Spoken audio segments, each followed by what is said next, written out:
that we put on all of our presentations that this is not meant as individual advice, and for anything in particular that is pertaining to your personal financial situation, do consult. And our advisor team is robust from all over the country, and you can have a free consultation to be able to discuss your individual investment goals and come up with a game plan for your different goals that you're working towards.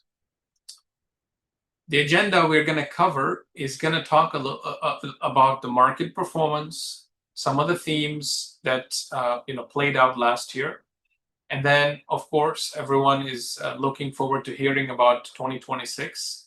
Although we don't have a crystal ball, we will share some of our thoughts about 2026, and in there we'll highlight some holdings just to bring attention to some of the things that we think are relevant and pertinent to our investment landscape in this world in today's time, and then talk a little bit about this overall strategy in light of the macroeconomic conditions and landscape that we are find ourselves in this time. So this is the overall game plan, and then some Q&A as well will be available for us to address. So investment styles.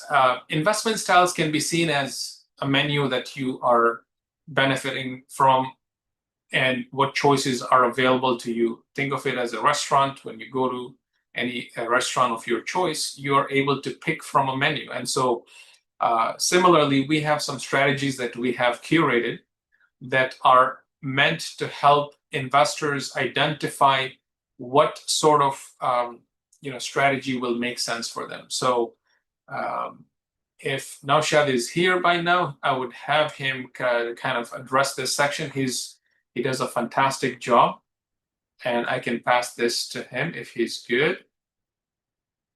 I'm here, Aliredha. Can you hear me? I can hear you. Unfortunately, it doesn't give me an option to turn on my video. So I can speak, but unfortunately you won't be able to see me. Well, that might be a good thing. So I can just make a few points here. Sharia portfolio is very unique in that we have so many different styles and methods of investing. A lot of firms will have one or the other or very limited options. Sharia portfolio has really done a lot of or offered a lot of different methodologies, and I feel like it's something we're very proud of, to be able to basically offer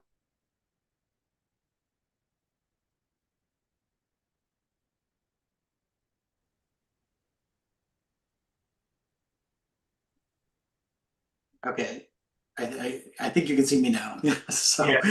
Sorry about that. I'm not sure what happened there. It just kicked me out and then added me back in. But yeah, I was just saying that I feel really proud of Sharia portfolio in that we offer so many different types of strategies and styles of investing. I have not seen any other Sharia compliant firm have as many options as we do, starting with active and passive investing. Both have their pros and cons. Active is really focused on specific strategies for specific people, where it's really personalized. We focus on tax loss harvesting, and we also seek to outperform the market, but not necessarily just outperform the market. Our main goal really is to focus on achieving your financial goals. So it's not about what's happening in the world or what's happening in the market. It's about you getting your child ready for college, and having the money for their tuition, or you having a retirement plan in place so that when you're ready to leave work and want to smell the roses, that you have the resources to be able to do so. So our focus really with active is to achieve your financial goals, your specific financial goals, and actively managing a portfolio that's very specific to you. With passive, we're following an index. This is where we use a lot of our Sharia compliant ETFs. This is very suitable for smaller investors. It's less expensive, but it is a kind of a bucket that, pre-selected bucket that you're being put in. So it's a little bit easier for us to manage, since it's not a specific style just for you. It's kind of like a off-the-shelf suit versus a custom tailored suit. So that's what we have here with passive versus active. I think both have their place, and your advisor can tell you more about which might be the most suitable option for your current situation. So Sorry. we're going to talk about investment styles, then we'll go into the market performance. Aliredha will highlight some of the key themes and expectations. I'm going to focus here on our value strategy. So with active, we have two different types of investment strategies that both are active strategies. One is growth, which Aliredha will talk about more later, and give you a more detailed synopsis. And then the value strategy, which I manage and is kind of what we historically started with long ago. With value investing, we focus on fundamentals. We seek bargains, but I prefer to say we seek value. There's a very big difference between value and cheap. This is one of the things that I really want to emphasize today. When you're in value investing, you're not looking for cheap stocks. You're looking for value. And the difference is that cheap is something where the price is just really low for whatever reason. Value is where you're getting more for the lower price. It's not just cheap, but you're actually getting more value. You're getting a higher valuation in the market or in the stock than what the stock market may be showing. There are countless examples of where this happens in the market. We don't have time to go into a ton of detail here, but I do want to emphasize there is a difference between cheap and value. One of the good things about value stocks is that we are getting stocks that are generally lower price to book, meaning their tangible assets. We're not paying like 5 times or 10 times more than the tangible assets of a company, which you typically do with growth or other strategies. We're buying stocks that are relatively more in line with their tangible asset value. So that means there's lower risk. The reason there's lower risk is if you're buying a stock that's, let's say, $100 a share, and if that company was to go out of business and sell all of their assets and get $100 a share, then you're basically at a price to book value of 1, where your stock price matches your tangible asset value. So that's what makes it a little bit lower risk. The value of the assets themselves are high enough where it helps offset quite a bit of the market risk. We seek more stable returns, so you are less likely to have a huge drop one year and then a massive gain the next. It's going to be more stable over time. We focus a lot on intrinsic value, which is kind of what I was alluding to earlier. The value of the company itself should be fair, like we should be paying a fair price for whatever company we're investing in. The intrinsic value can change, but not as much as the market price typically changes. Stocks can go up and down. We see them typically go up 50%, down 50% year to year. It's not so uncommon, but the intrinsic value is the intrinsic value. It's the value of what that company is really worth. If you were to invest in it, buy the whole company outright, what would you be paying for that? It's likely going to be closer to the intrinsic value. And then with value strategy, we do have a preference for stocks that pay dividends, particularly in our moderate income or conservative strategy. Dividends are important for us. That means the company is stable, generating enough cash flow that it can give some back to investors. For aggressive and growth models within our value strategy, those we don't really emphasize dividends as much. Our focus there is, as the name implies, to be a little bit more aggressive. So we potentially could have some overlap with the growth models there. However, we're still looking at keeping the risk profile. So one of the ways to think of value strategies is trying to achieve more return without taking on more risk. So one of the things that I feel our value models do really well is focus on keeping risk levels lower. There's a big difference between making a 10% return with lower risk and making a 10% return with higher risk. And I believe that our focus on lower risk really helps shield our clients from downturns a little bit better than they would if they were fully exposed.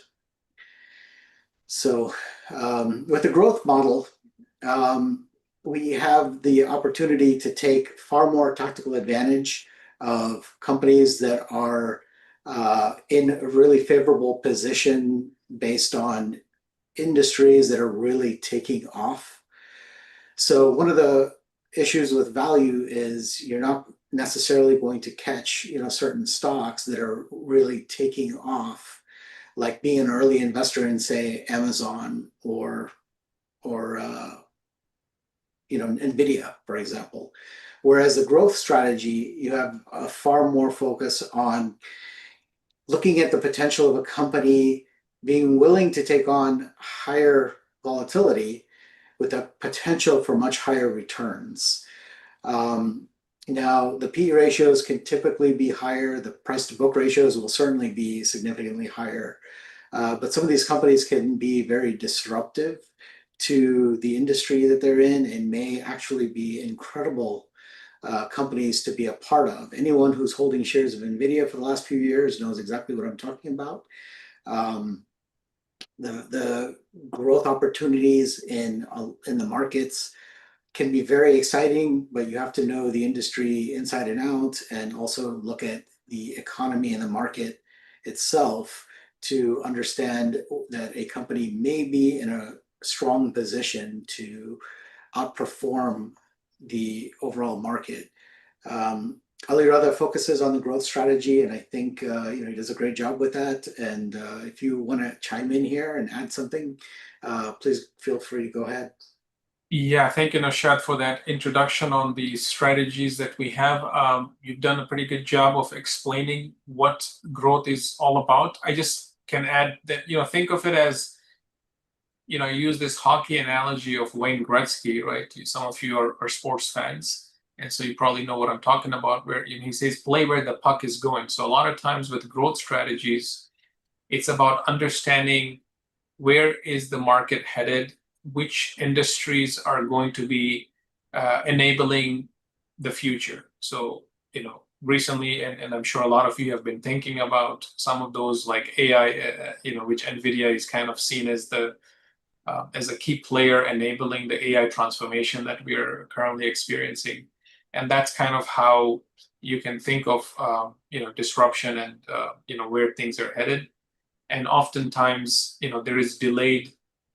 Some of them may be that, the revenues may not be as strong today, but if they're acquiring more of the market in a particular space and the market, and the world is moving in that direction, then if you've identified, that particular trend and theme, you can potentially do quite well. And so that's the other thing I'll just like to add there. But of course, there's a lot more that can be said on either value growth as well. But we just want to at least give you some background on what these things entail. All right, thank you for that. For our passive investing models, we traditionally have called these our express models, but they're really passive investing models. You can see what the allocations look like between aggressive, which is the most aggressive passive strategy, and then Sukuk, which is our most conservative. So Sukuk is really focused more on capital preservation. This is the type of model you want to be in if you're saving up to put down a down payment on a house, which you're planning to buy in 6 months. Then Sukuk is a really good model to be in because it gives you some return over that 6 months without as much price volatility. We've had instances where I have clients who are in the Sukuk model and the markets have been extremely volatile. And I talk to the client, I tell them about volatility, and they're asking me, what are you talking about? My portfolio is not really changed much. And it's because they're in the Sukuk strategy, where we use a lot of Sukuk from various companies. And alhamdulillah, that's helped keep the model very stable. We do have a little bit of exposure to equity, including real estate, but our focus mostly in Sukuk is on Sukuk funds. Sukuks are the Sharia compliant alternative to bonds. So they're not necessarily fixed, but they do tend to be far more stable. And then at the other end of the spectrum, in aggressive, we're focused primarily on technology and large cap stocks. So we have our global technology ETF making up a big portion of that fund. We also have a lot of exposure to stocks around the world, which I think is a really, really good place to be right now. And of course, the top 500, the S&P 500 stocks that are Sharia compliant, that are within SPUS, those are our main focus in aggressive. And then everything in between is kind of a mix. So depending on what you're trying to achieve, if you're someone who's got a long time horizon, say 10 years, you're not retiring anytime soon, you have a lot of money put away in cash somewhere, maybe a big emergency fund or a cash reserve, it's possible that you may feel like, I can afford to be a little bit more aggressive. So the aggressive side of this spectrum might be the right place for you to start. Your financial advisor can kind of go through what the most suitable strategy for you would be. They'll look at all of the different things that you have going on, what assets you currently have, your income, your whole situation, your feelings about risk, and then they'll be able to determine, or at least advise or suggest, which one of these models might be right for you.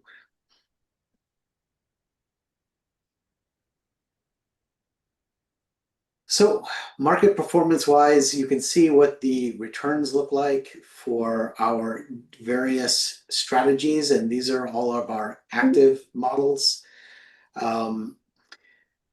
With the growth models, I would say, we do have years where the model is going to underperform.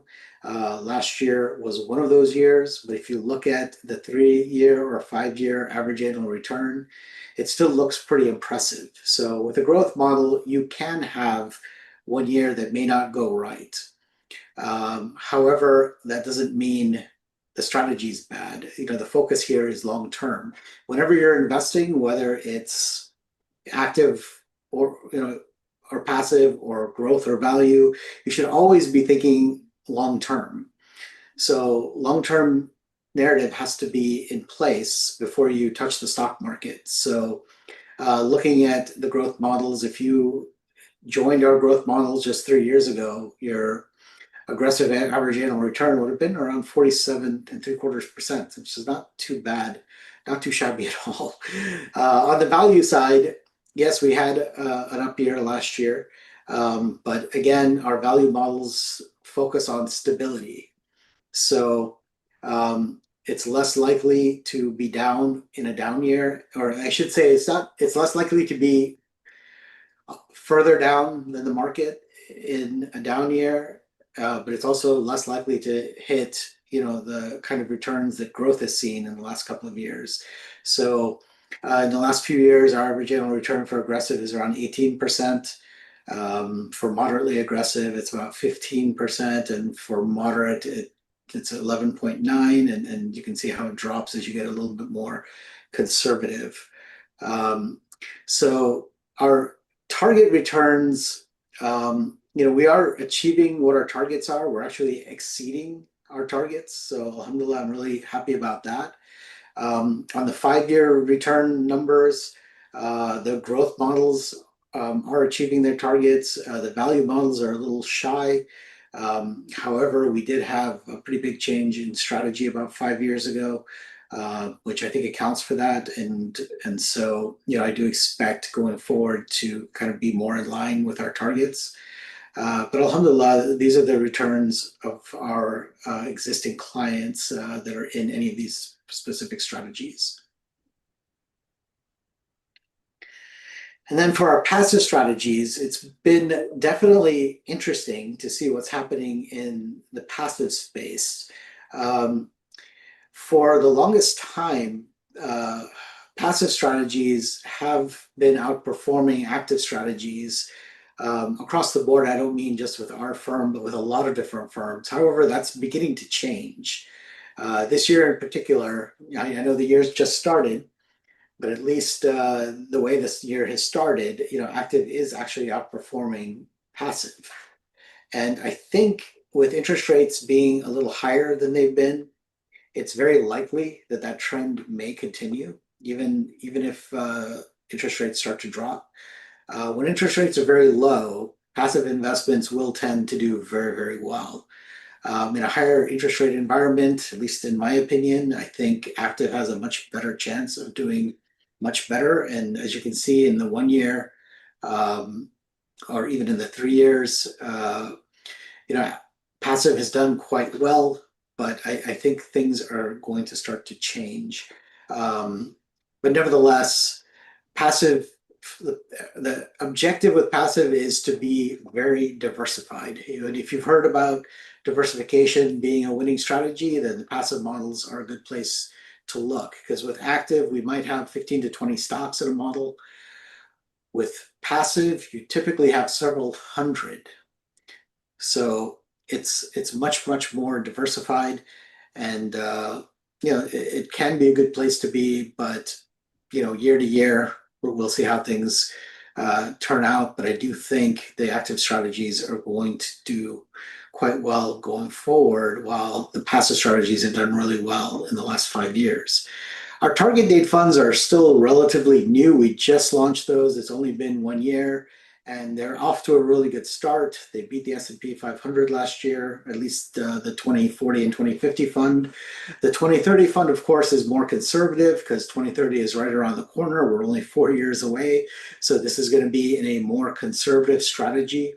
The target date funds are an ideal solution for people who just want to invest on their own, or for people who are investing through a 401k plan, or even an education savings account.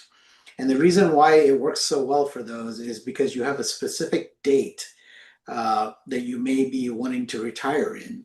Let's say 2040 is around your retirement year. Then putting your 401k in the target date fund for 2040 will let you be a little bit more aggressive now, but it keeps getting more and more conservative over time. And it does all of that on autopilot. So all of these target date funds, are a great solution depending on what you're trying to achieve, and if you have a specific target date in mind for things like retirement or education. Next slide. All right, I think this is where you take it away, Aliredha. Thank you, Naushad. Appreciate that. Thank you. I appreciate that background, and hopefully you guys left. I always leave with something after I hear Naushad speak.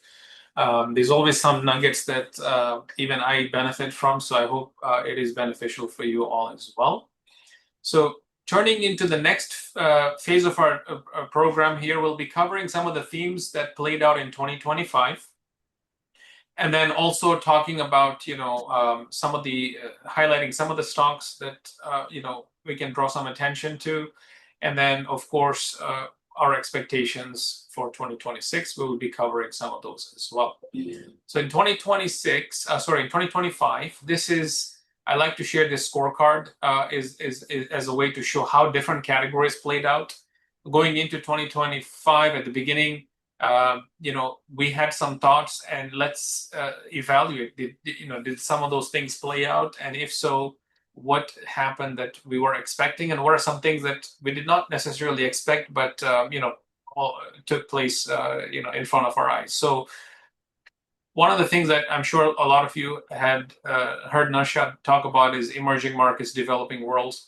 And they actually came in as some of the top performing categories for last year when you look at the overall performance. And there was, pretty much almost every asset class was in the green except for one, and that was Bitcoin. So digital assets, came under some pressure last year, and a lot of that was due to deleveraging. There was a lot of investors piling onto leverage, and the market makers and others who see the leverage coming in can definitely take advantage of wiping out the leverage. Even earlier today, some of that was taking place as we started to see some liquidation. So it's almost expected, and those who don't learn from not being careful with leverage will often get burnt. But aside from that, there was a concern about the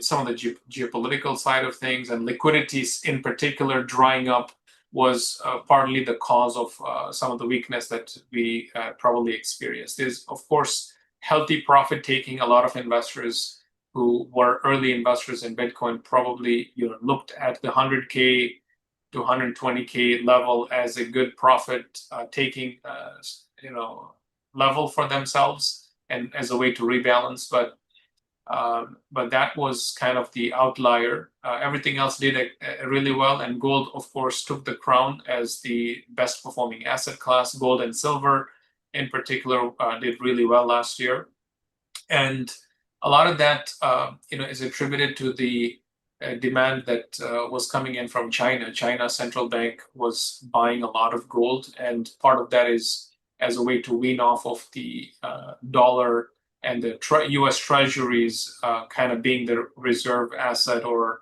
the safe haven that a lot of these currencies, a lot of these countries would typically buy. And so as that has slowed down, they've been looking for alternatives, and gold has traditionally been seen as a safe haven asset. And so that only contributed as monetary problems are existing in the world, and some of the geopolitical stuff that's been going on. People have been looking for alternative ways to find safety, and gold has been the place that they've been going to. And so far in 2026, we're also seeing some of that continued strength in that category. So we will obviously see how it plays out, but that's basically what I like to highlight. And you can also look at some of the other categories just for your own reference. One of the things we encountered in April last year, right, there was a lot of tariff tantrums, as some might recall that in April, and we did send an update. I'm sure some of our clients recall that in April we sent an update stating that as the fear was spiking, and we were getting into the extreme fear territory, and the volatility was elevated.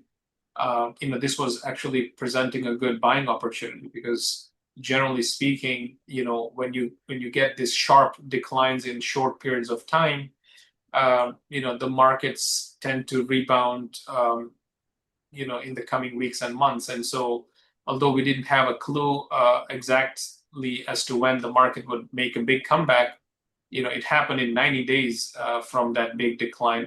Things kind of recovered, and then there was a little bit more volatility after that. But this is usually a signal, when you encounter sharp declines, that either you remain invested if you are not in need of the funds, or you deploy more capital during some of those opportune moments. And so this is one of the things that, of course, I'm sure you all remember. And even in 2026, we can see the Greenland related news that's happening, and some of the tariffs that the European countries are contending with.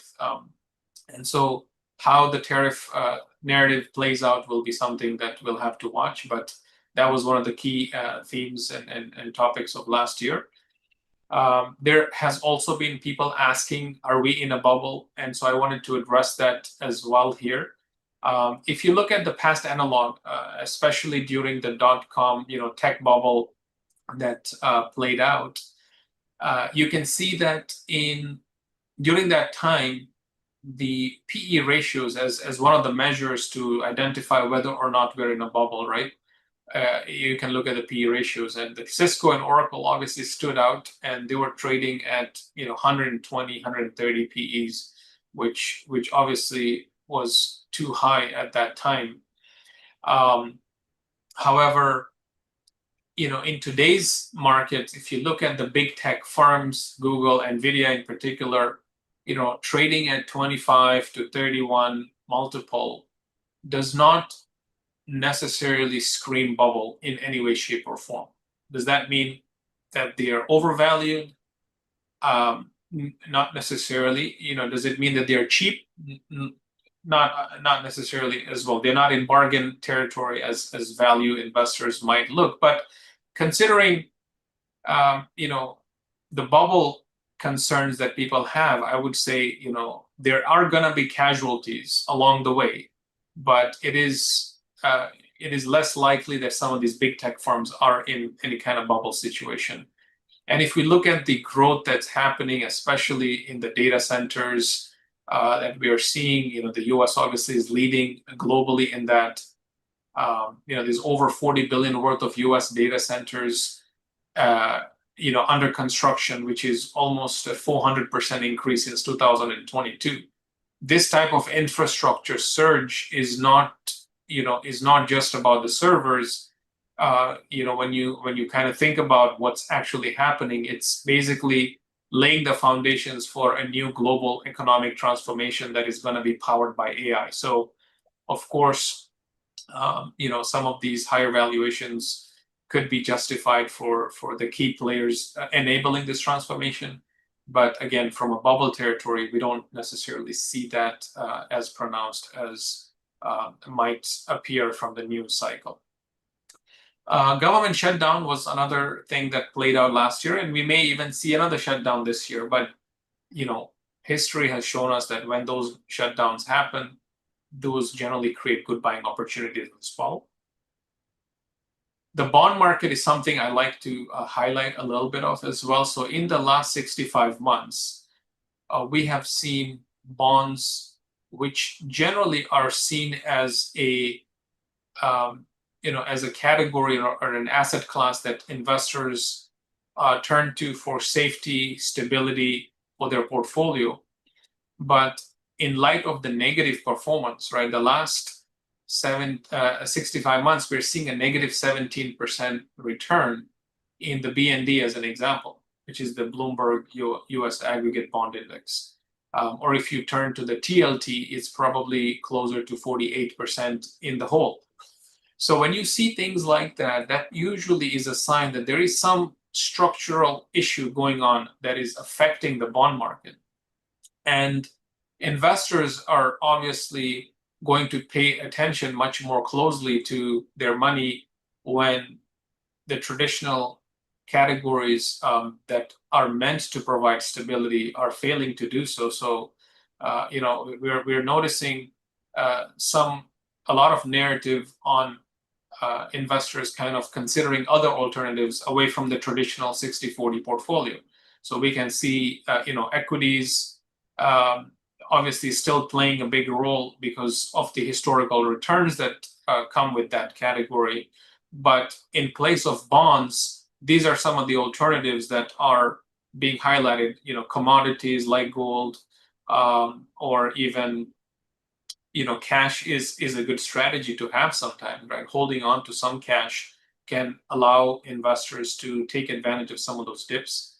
But digital assets such as Bitcoin are also seen as alternative places where investors can take advantage of those as a way to diversify. One of the themes that I think has generally been true for several years now is that the winners tend to take most of the market share. So if you look at how things have played out since 2019, prior to the COVID situation playing out, the Big 10 technology companies drove over almost 60% of the US stock market's 27 trillion surge. And that's a massive amount of gain in that time frame in the market. And that was driven by a few companies. And so by being selective, and especially within our actively managed portfolios, we're able to be more selective and try and identify the themes and the opportunities where we believe a lot of the transformation and plumbing of the world is happening, and the market caps and the revenues are going to be coming from. And so by focusing on winners, investors can be in a position to take advantage of what the market has to offer. So what are some of the expectations for 2026? Before I dive into specific, expectations, I want to highlight the broader, message here, right? Investors will always encounter a wall of worry. There'll always be something or the other that'll prompt you to worry about a drawdown or something that will result in the market crashing. I'm sure these pundits will constantly be screaming things that are raising alarms and things of that nature. But if you just take the data and look at it, since the 1949, this chart is showing us that the bull market has historically given almost 254% return from then till this was ending in June 2025. Is probably higher than that as of now. Bear markets tend to be about 1 year in duration, which is almost 5 times lower than what the bull market is.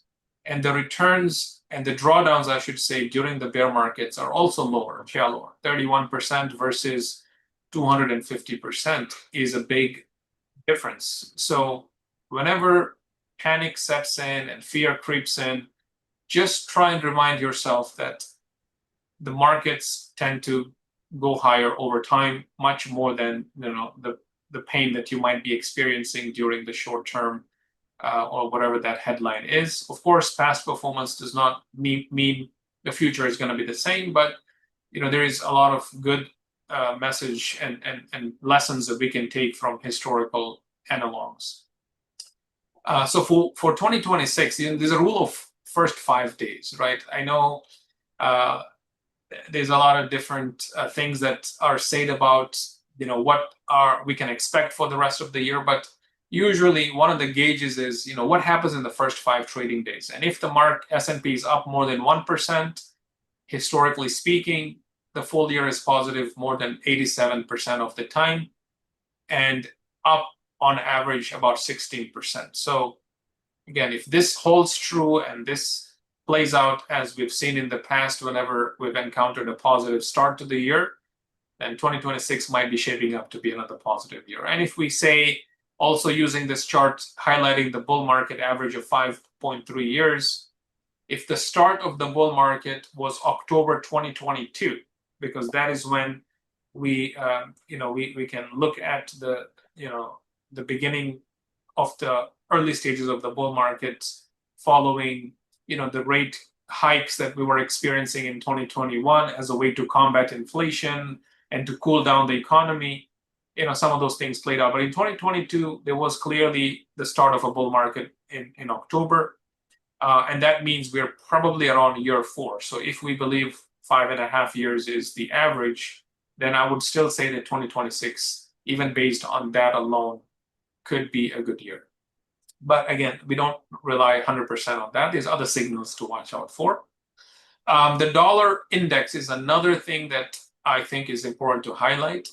One of the things that I think is going to be important and a point that I want to drive home is that the U.S. debt has been increasing exponentially for some time now. The U.S. government has over 38 trillion in debt, but there is over 10 trillion of that debt that is maturing in 2026, and that's about a third of all the marketable treasury debt. So that is a massive amount. And when this debt matures, it gets rolled into the rates at that time. So if the rates remain elevated, then you can imagine what's going to happen with the deficits and the interest expense. Because higher debt maturing at a higher interest rates means higher interest expense to service that debt. So in essence, we believe that the Fed will need to cut a lot more or deficits are going to continue to explode. And, investing is about understanding the different dynamics at play, and politics does play a role. So if we're in a midterm year, as we are, it's not going to look really good for the current administration come November 2026. So I think that, some of those things might be pressuring the Fed and things to bring the rates down. But there is basically one undeniable reality, is that the government has little choice but to continue to expand the money supply, because if they cannot do that, then how are they going to afford to maintain their expenses when the income that they're generating is not matching all their expenses with, things like Medicare, and the interest expense and the military and all these other things that are generally part of the budget. So they have to expand the money supply, and that will obviously mean debasement of the currency. And that also means the debt mountain continues to increase, which also means investors need to own quality and hard assets to be able to grow and protect their wealth. So this is one key thing to keep in mind. And as the dollar index declines, profitability increases for a lot of the revenue that, especially companies generating income in overseas markets, when that gets converted to the dollar at a lower rate, that usually means higher profit margin. So we'll be watching the Dixie closely and seeing how that plays out this year. Of course, we talked about gold, and gold has had a spectacular run. And some might continue to argue that we're in the early stages still, and there's a lot more room for gold to rise. Some might argue that gold has had a lot of upside, and we might see a cooling off period. Again, I'm not sure exactly where things might play out with gold, but in the long term, it has shown resilience, and there can be a place for gold and or other commodities in a portfolio. But if you look at the trend, historically, liquidity used to be the precursor as to what can be expected of different asset classes, especially those that are risk assets like Bitcoin. And considering liquidity has been rising and is expected to rise from what I just mentioned in my last slide, that could indicate that Bitcoin has a lot more room to run to catch up, because there was some correlation, but that broke. And what we've also seen in some of the charts is that gold tends to move first, and then silver also followed. We saw a big rise in silver, going from a sub $2 trillion asset to almost $5 trillion in size. And so some are making the case that the case for Bitcoin also could mean that if it does follow some of these assets as the last tier to move, then we could see some big movements in 2026 and in the coming years as well. Historically, also, Bitcoin has followed a 4-year cycle. So if you remember my earlier chart, which I'll see if I can put here, in the asset scorecard, in 2020, 2011, 2012, 2013, there were massive gains. And then 2014 was a down year at the bottom here. And then 15, 16, 17, good. And then 18 was a down year. And then 19, 20, 21 were good. 22 was bad. So if it was to follow this, 3-year good and 1-year bad, then technically 2025 should have been good. So this could be a signal and a sign that the 4-year cycle is over, because 2025 worked in the opposite direction. And so far 2026, which would typically be a down year, is up to a decent start. So again, some are calling for this to be an end of the 4-year cycle, and I believe that to be true on the back of the institutional flows from the ETFs. And if some of the regulation clarity comes about, it might usher in a lot more money into this space. But we will again watch carefully how things play out. The other thing I think is important that I highlighted earlier is that the Fed probably has to cut rates, and historically again, when the rates are cut, when the markets are closer to all-time highs, it has historically been a bullish indicator. So from looking at this chart, every time the Fed has cut, when we are closer to the all-time highs, the next 1 month, 3 month, 6 month tends to be very, very positive, and even the following year. So let's see what holds for that if that play out. So these are some of the catalysts that we believe are worth paying attention to for 2026. The Fed lowering rates, we did mention that, but I'll make a couple of points. Monetary easing supports lower borrowing costs and improved financial conditions. So, we know that the Fed has announced that they're ending quantitative tightening, which, ended as of December last year. And so as, liquidity stabilizes and there is a reduced pressure on the reserves, that could be a tailwind for risk assets. So I think that lower rates could be positive for the market. Deregulation is another one. So when there is less regulation and less policies stifling innovation and growth, then productivity can start to come about. Competition can start to take off among the major players, and there's a lot of investment in high potential areas like AI and technology. We're also starting to see much more M&A activity. Deal making and things of that nature obviously end up meaning innovation continues to bring about transformation in the industry, and more confidence and more capital expenditures beyond just AI could be seen as well if deregulation plays out. And historically, the administration that is currently in power is expected to play a role in providing some of the relief with the regulatory side of things. And then strong earnings, right? If we see, currently the S&P is projected to have earnings growth of about 10 to 15%, driven by AI and productivity gains, operating leverage, and reduced headwinds, right? If there's less tariff tantrums this year and more liquidity and other things, then of course earnings can hopefully be strong. And of course, with the dollar index coming down, we also mentioned that could support the earnings side of things. So these are some of the things that we will be keeping an eye out for as catalysts. But of course, catalysts are what help us see the light at the end of the tunnel.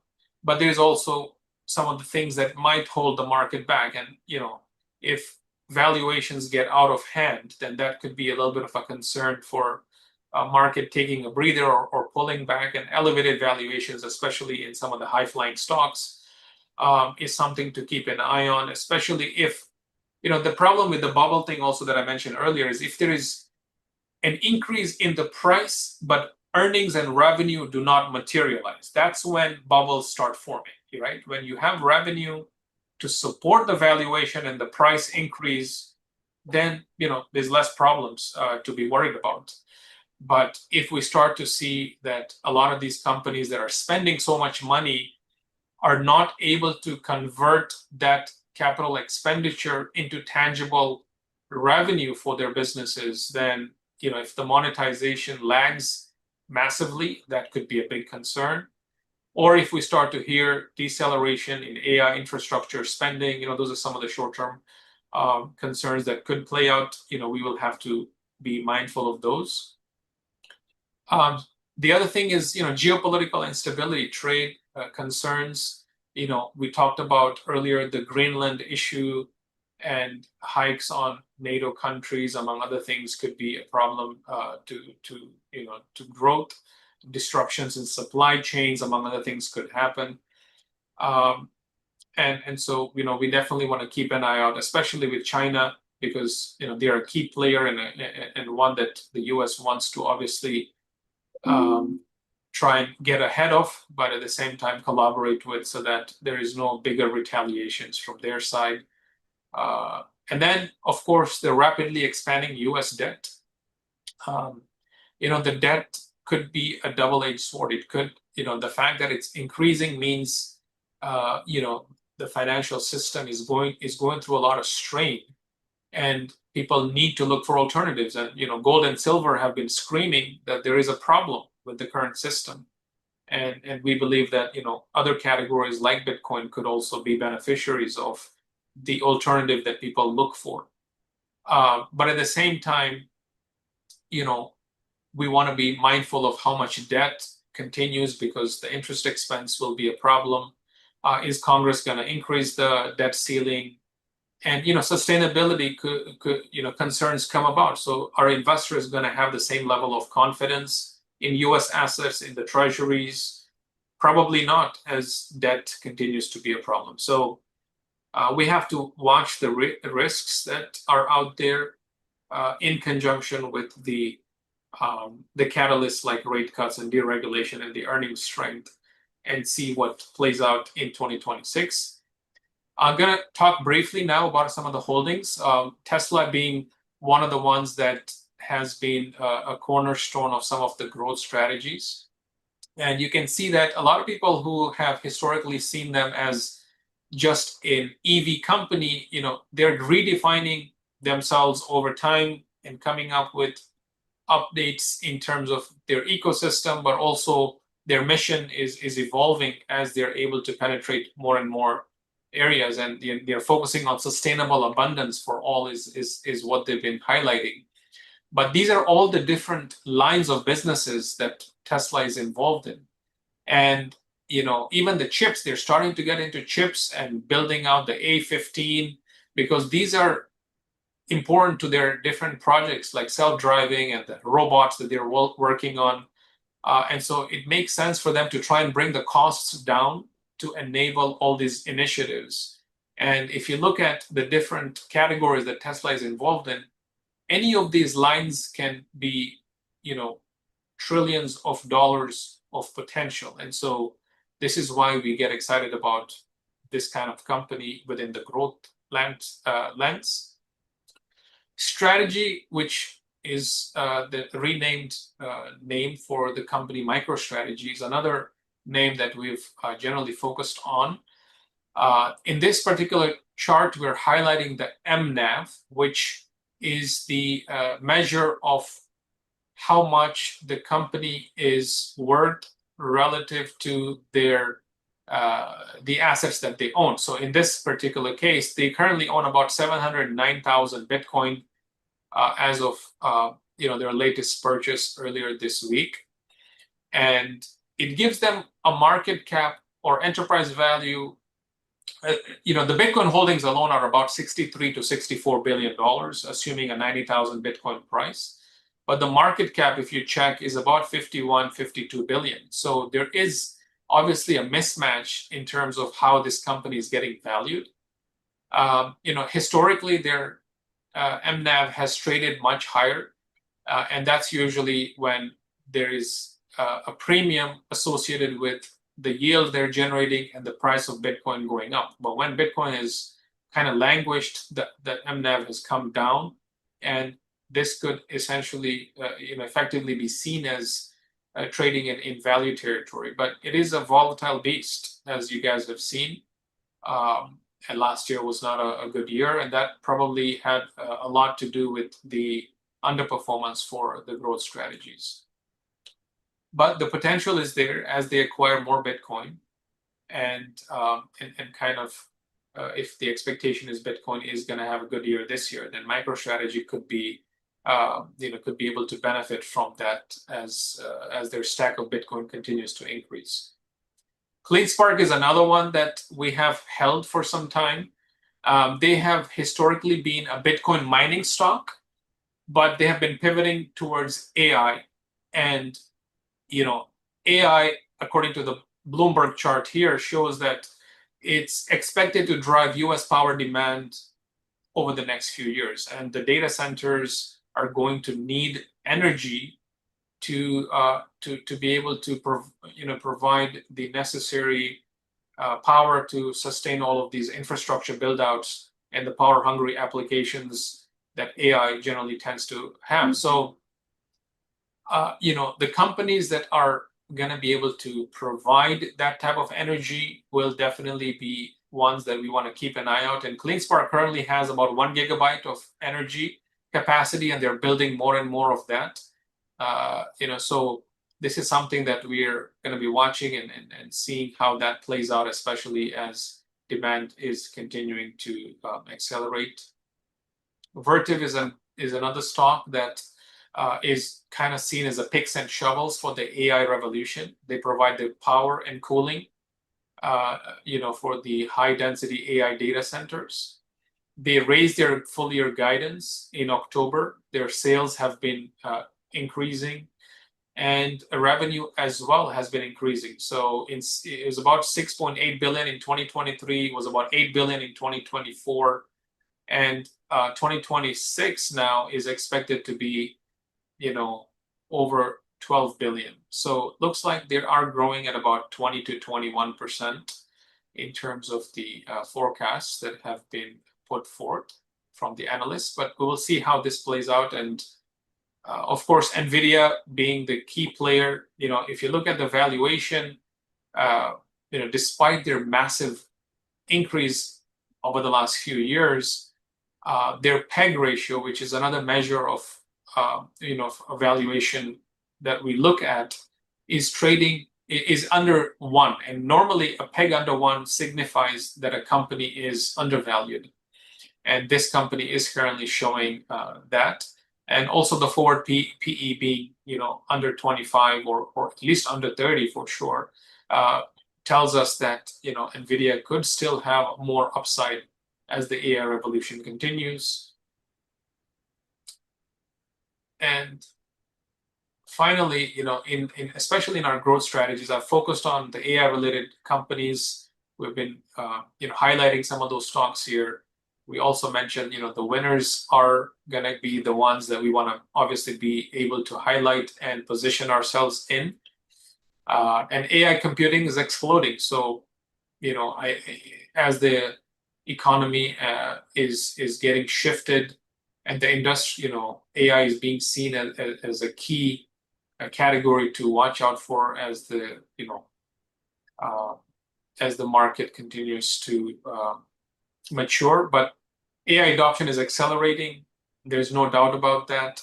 Productivity gains from AI have already jumped. There's about 5% year-over-year jump in productivity from AI, and that's why we're starting to see a lot of job losses in some of these high-tech areas. Anthropic CEO, I just saw a short clip earlier today mentioning that software engineers or those developing code are going to be obsolete in a couple of years or so, because AI is able to write the code. So, not to paint a gloomy picture, but there is a lot of productivity gains because jobs will just shift and position into other spaces as we start to see a transformation. So cyclicals and small caps are reacting to, liquidity, and easing economic conditions will help as rates come down. So this is why I've highlighted that, and lower rates definitely will help. And so far, the small caps are off to a strong start in 2026, and we'll see if that continues to maintain. With that, I will stop and see if you guys have any questions for us. I thank you all for paying attention. I hope you all left with something useful. On this slide is our contact information that I'm sure a lot of you already have on hand. And we would welcome your feedback. And, if you're new to us, you're welcome to send us a note, and one of our advisors can connect with you to discuss, any of your goals. And if you are looking to give us a call, I'm sure the phone number is very easy to remember, 888 Halal Stocks, and you'll get through to us, and one of our team members will be happy to speak with you. So wanted to pause there and see where we are with the questions.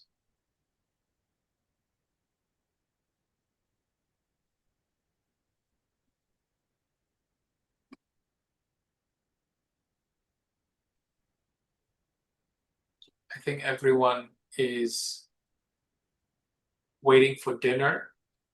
They have either not had some coffee, or they are super satisfied with what we have covered here today, which is also good.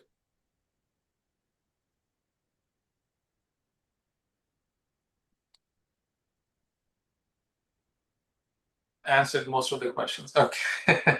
So Naushad's been the one who took the coffee shot and has already done a fantastic job of addressing everything. So kudos to Naushad. There is one question that you could address. Someone made a comment that they're invested in a lot of non-compliant ETFs. Do we have a strategy to convert these over to our ETFs without as much tax impact? Do you want to address that? So if you have non-compliant ETFs and you want that to be converted to our ETFs, generally speaking, I don't see a quick and easy solution to that because ETFs are publicly listed.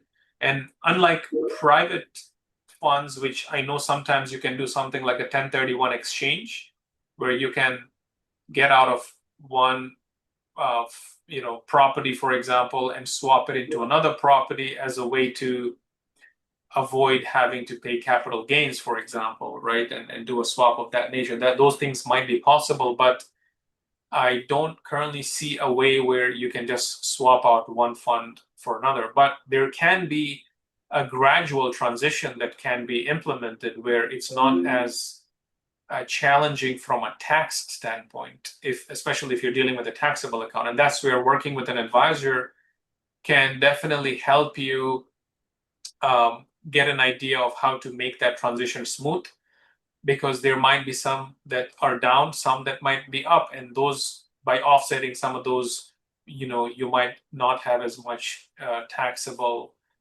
gains to worry about and can make the transition smoothly. On the other hand, if you're dealing with an IRA account, then you don't generally have to worry about that, and we can work on making that transition without any tax implications. So hopefully that helps.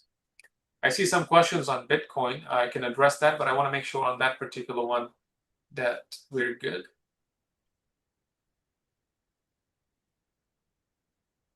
All right. Has the Bitcoin private fund been made available? Yes, there is a Bitcoin private fund, which is, we're calling it an Ethical Edge Digital Fund. And Naushad can post the website for the private funds. So if anyone is interested in learning about our private fund offerings, feel free to tune in to that website to get an idea on what we have. And you'll be able to see what menu, again, just like we have a menu in our actively managed and passive strategies that we highlighted, there are some offerings in the private equity world. And one of those is focused on digital assets with Bitcoin as one of the core cornerstones of that fund. So if that is something you're interested in, feel free to send us a note, and we would be happy to discuss that in more detail. In terms of heading into unprecedented times, I agree that there is unprecedented times that we are in, and fear is not necessarily a bad thing. We have to look at the data. So if fear is coming about because there's a headline related issue or something along those lines, these black swans, those are things that we cannot anticipate, like World War III, and I pray that we don't get into something like that, or COVID, which we all experienced a few years ago, right? Those are things that we don't have control over. In the prior webinars, I've talked about systematic versus unsystematic risk, right? So we can control things that we have knowledge of and what we are aware of, but things that we are not sure about, we will obviously, we'll obviously do our best to position ourselves and navigate the markets as we encounter those problems. So hopefully that helps. But oftentimes when fear kicks in and some of those things happen, like what we experienced last year, or even in prior times, those can be good opportunities. And so having some cash can be a good idea. I mean, we encountered so much craziness, yet the S&P posted a double-digit gain year last year, and a lot of people probably didn't expect that. So I would say that don't be overly concerned, but at the same time, don't blindly go into any market situation. Always have the ability to position and change if the data suggests that we need to make some changes. Hope that helps. And how much cash should we keep? In general, we've heard time in the market beats timing the market. So how much cash each person should have is on a personal level, right? Some people might be more concerned about the volatility and may not want to be overly exposed to the market. And that's where some of the conservative strategies and maybe even some of the value strategies might make sense. But it does help to have a little bit of cash in general, even if you're an aggressive kind of investor, because how else can we go shopping when you don't have the cash available, ready to deploy? Because some of those dips happen, like today actually was a good example of just how the market started off in the green, shot down, and then came back up by the end of the day.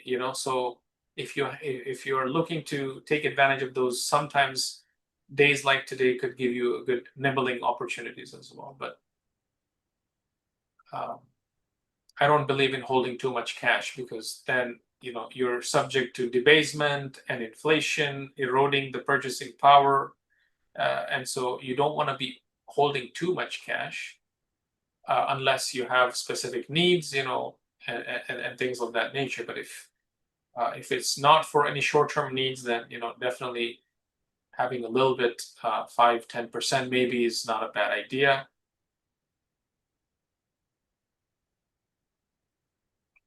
I think we've done a good job on answering those questions live.